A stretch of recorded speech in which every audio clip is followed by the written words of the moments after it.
Africa Content TV.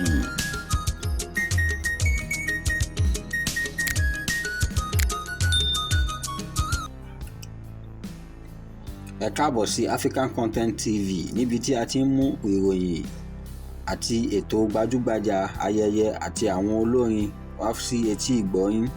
Tí ẹ bá ń gbọ́ wa nígbà àkọ́kọ́, ẹ subscribe, ẹ tẹ notification láti máa rí new update wa. Ní òní tí àwọn ẹgbẹ́ APC àti ẹbí ará ojúlùmọ̀ ti ìlú Èkó ń gba àlejò Aṣíwájú Bola Ahmed Tinubu tí ó ń dé sí Èkó lónìí láti ìgbà tí wọ́n ti gba àsíá ẹgbẹ́ APC láti jẹ́ ààrẹ orílẹ̀-èdè Nàìjíríà.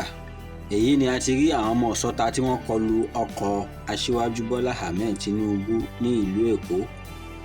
Èyí sì jẹ́ ohun ìyàlẹ́nu fún Aṣíwájú Bola Ahmed Tinubu pé irú eléyìí lè ṣẹlẹ̀ ní ìlú Èkó.